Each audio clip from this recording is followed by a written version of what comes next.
Hi everyone, this is Angie Wong and I'm president of Legacy PAC.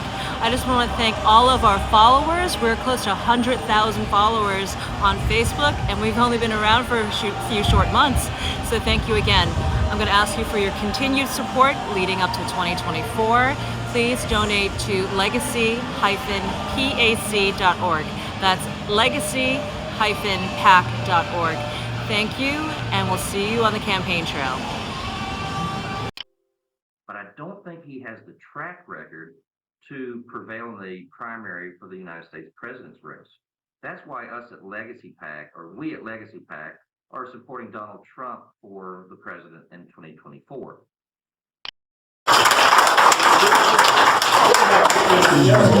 You're sitting here too much. But you're going to do very well. And I just had somebody write down, first of all, James and Sarah Pritchard, thank you very much. Yes, great job. Thank you. We appreciate all the help. Stanley and Donna Fitzgerald. Right here, sir. Thank you very much. It's great. It's great that you're with us. Mike Acton. Hi, this is Stan Fitzgerald with Veterans for Trump. I'm here with Congressman Alex Mooney, who is running for Senate. Good morning, Congressman. How are you today? Good morning. Great to be with you. Well, thank you for coming on. Congressman, could you tell our viewers, for those across the country who may not know you, a little bit about your background? Sure. Almost 52. I'm in my 5th term representing West Virginia in the United States House of Representatives, my 9th year. Married with 3 children. My father was a captain in the United States Army. He served in Vietnam, was awarded the Bronze Star, and was always proud of his service, stopping communism from taking over the world. And my mother, at the age of 20, fled communist Cuba. She was put in prison for 7 weeks because she disagreed with communism and Fidel Castro, and her entire family were imprisoned. And she was lucky she had a free country to come to. And I'm just telling you, the good Lord took my father home to heaven 25 years ago. My mom's still here with me in West Virginia, a couple miles away. But both of my parents taught me to fight for our freedoms, not only from threats from outside this country, but frankly also from threats from within this country. And what I'm seeing from the left and their attempts to take away our free speech and witch hunt investigations, we really are under threat in this country. And so I've been serving in elected office now for a while, and I'm proud of my service, and I think I'm doing what my veteran father in heaven is watching, and glad that I'm doing it. Well, yes, sir. Your record is outstanding in Congress. And running for Senate, can you tell us a little bit about the major platform issues you have? Sure. Of course, the incumbent there is Joe Manchin. I'm the only person who's conservative. I'm the only America First conservative running. There's nobody else that's actually conservative running. I have a proven conservative voting record on all the issues. I've always stood for veterans and fought for veterans. It is my view that veterans who fought for this country want all of their Second Amendment rights, not just some of them. And I've always fought for Second Amendment rights, even the national debt and deficit of this country going bankrupt. And frankly, oftentimes veterans and the military are used as pawns in the political process.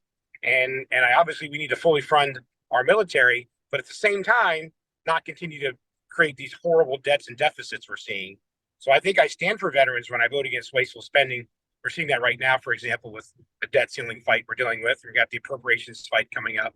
But I have a proven record of supporting veterans and supporting the military, but also defending our freedoms and trying to live within our means as far as spending goes in this country. Yes, sir. And one last thing, I know you're busy. You touched on it somewhat. The weaponization of our government against America First conservatives. President Trump's indicted. I'm from Georgia. He's probably going to get indicted again. What do you make of all this, and what are your thoughts on that? When the Democrats the last 4 years, especially after Trump left office, those 2 years that Biden was president, I've never seen a weaponization of our government. I just couldn't imagine how bad it is. It's as bad as everybody thinks it's worse. A long ago, indictment of a former president and a presidential candidate on bogus charges that even other Democrats wouldn't pursue in the past. And it's not just the president. If they can, when they went through that impeachment scam and sham on the president, I'm one of the ones who stormed into and basically invaded that Adam Schiff little skiff secret chamber he had in the basement of the Capitol. I went right in there, because what I saw was what the communists do, trying to do witch hunt investigations. You didn't have a chance to face your accuser. You didn't have a chance to call witnesses. You didn't have a chance to hear what they were saying about President Trump. Didn't have a chance to hear what they were saying about him. They're having these secret hearings to impeach the president. It was crazy. And if we didn't stand up to that, they're going to continue to weaponize all branches of government. And you see now, Biden trying to make men turn into women and play against women in sports, transgenderism. I mean, there's like basically nothing the Democrats won't do to take power and try to take over this country. It's really scary.